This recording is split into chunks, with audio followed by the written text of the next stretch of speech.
We got a whole lot of new money though. Okay. Raindrops.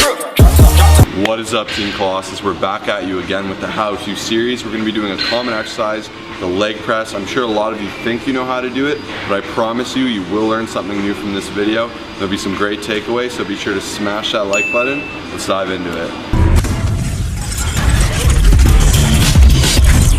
The leg press is an amazing mass building exercise because you can load a ton of weight in a safe position where you don't have to worry about being crushed or necessarily failing. It's got amazing fail safes, as most of them have a lever you can open and close with. However, a lot of people do it wrong. They'll really overload themselves. They'll push themselves past an actual working motion where they're getting full range of motion reps.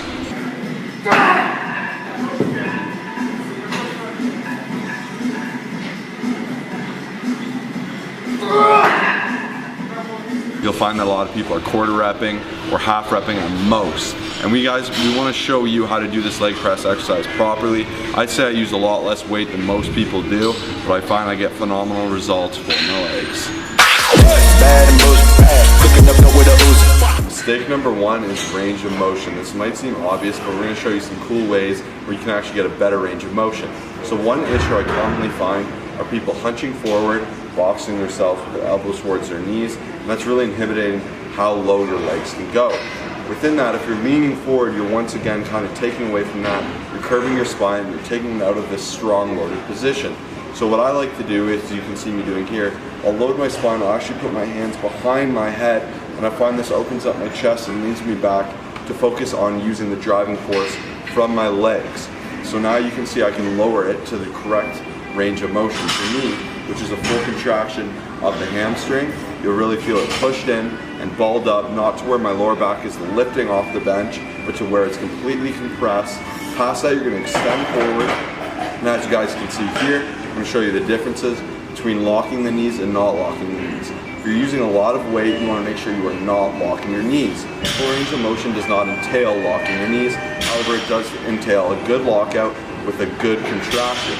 You see at the top here on the correct side that I'm contracting my quadriceps in an effective way and really squeezing and once again focusing on mind muscle connection. On the other side, I'm doing it like an idiot. I'm going too fast, I'm straining my knees, and I'm going to be in a lot of pain down the road. Snap City. So common mistake number two in the leg press is that far too many people are actually driving through their toes rather than their heels. And the main issue here is that over time they're going to cause a lot of stress on their knee joints. On top of that, it's an extremely weak pressing position. A good way to combat this is by really focusing on driving strictly through the heels on the leg press. That's a great turnover to the squat to make sure that you really keep those heels nice and flat. You're in a strong pressing position, and if you really want to target your quads best, which is what this main exercise is for, you want to focus on literally just driving through the heels. Keep your toes nice and flat, and you guys will develop huge quads and be able to press a large amount of weight.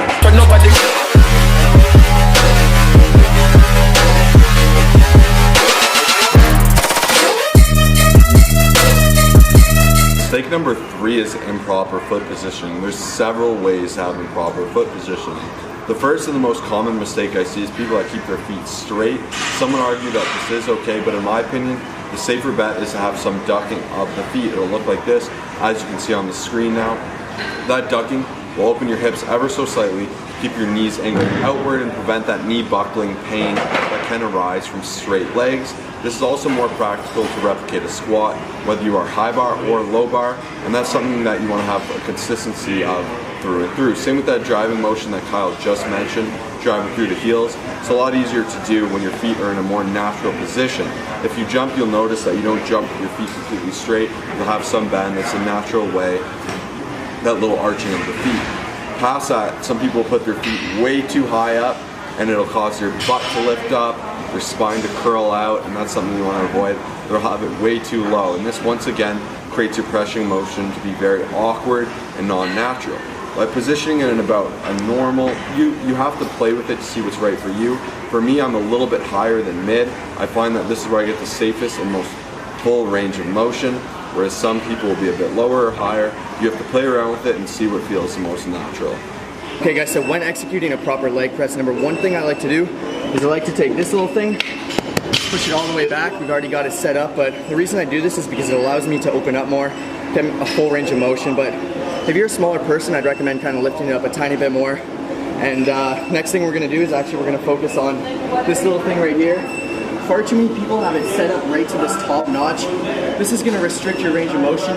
This thing's gonna hit down here every single time, so we have it at the very bottom. And then you're gonna get into your little leg press, do the setup that we've already taught you guys. And then there's always gonna be a little lever on the side.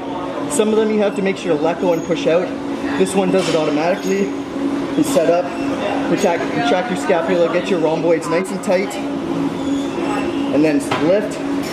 And then the gains begin, so this is how you do it. Oh yeah. So I like to put my hands up. Squeeze them juicy quads, boy. Oh yeah. Cheers.